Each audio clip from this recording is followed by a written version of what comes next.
வணக்கம். சின்ன குரூப் சேனலுக்கு உங்கள் அனைவரையும் அன்புடன் வரவேற்கின்றேன். இன்றைய ஆன்மீக தகவல் நம்ம பார்க்க போகிறது ஸ்ரீ மகா பெரியவா பற்றிய பதிவுதான். முதல் வைத்தியரும் அவரே.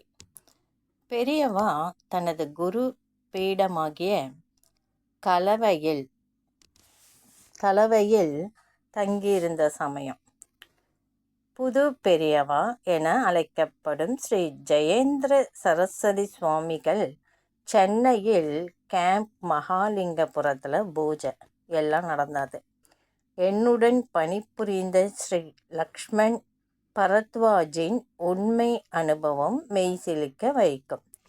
திடீர்னு ஒரு நாள் ஆஃபீஸில் அவருக்கு பேச்சே வராமல் போயிடுதோம்.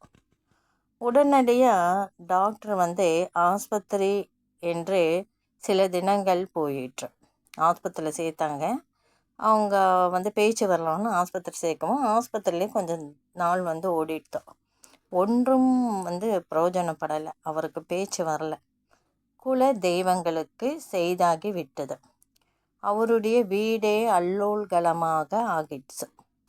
அவருடைய மனைவி என்னிடம் புலம்பினார். நாங்கள் அவ்வளவு நெருங்கிய நண்பர்கள்.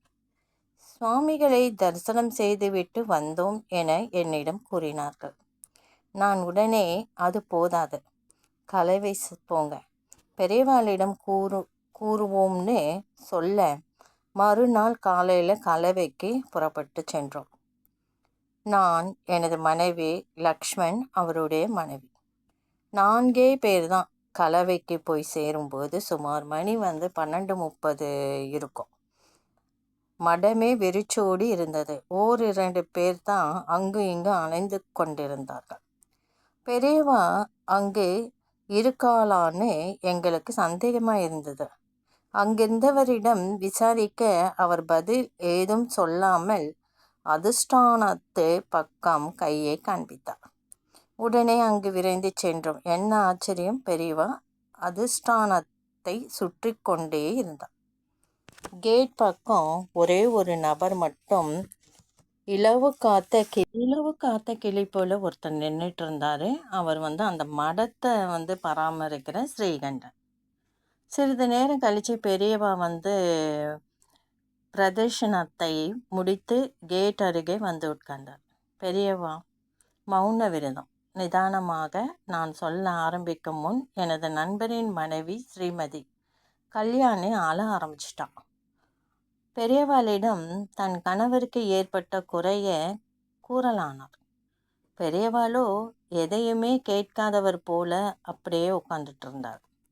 சற்று சுற்றுமுற்றும் எதையோ தேடுவது போல் இருந்தார். எங்கள் அனைவருமே சிறிது குழப்பமாகத்தான் இருந்தது. ஒரு சைகை கூட காட்டல. ஏதேதோ சுற்றுமுற்று பார்க்கிறாரே.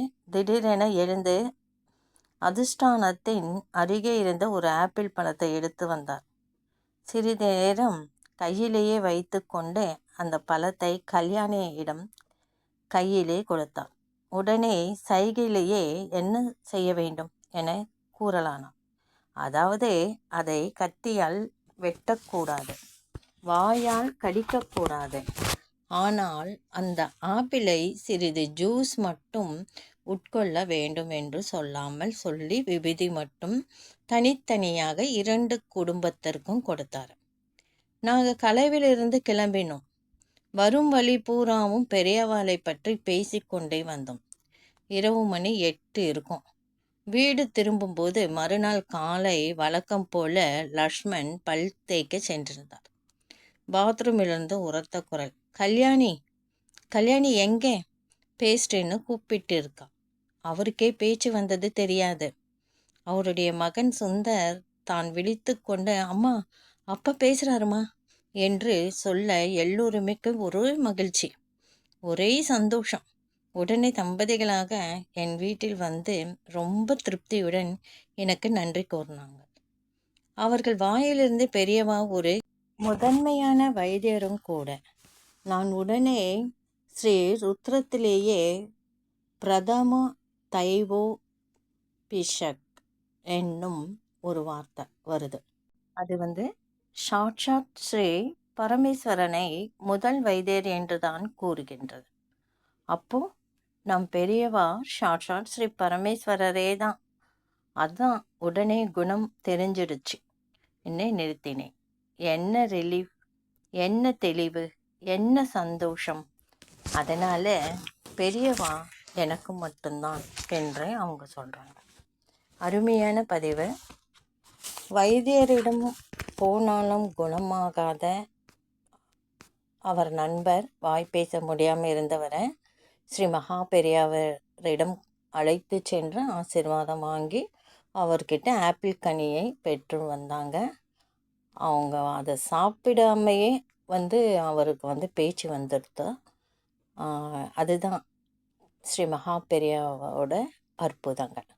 அடுத்த பதிவே காரிய சித்தி கணபதியார் என்ற பதிவை தான் நாம் அடுத்த நாள் பார்க்க போகின்றோம். இந்த பதிவு உங்களுக்கு கண்டிப்பாக பிடிச்சிருக்குன்னு நினைக்கிறேன். பிடித்திருந்தால் லைக் பண்ணுங்கள், ஷேர் பண்ணுங்கள், சப்ஸ்கிரைப் பண்ணுங்கள், கமெண்ட் பண்ணுங்கள். நன்றி. அடுத்த ஒரு ஆன்மீக தகவல், இதை விட சிறப்பான ஒரு தகவலை பார்க்கலாம்.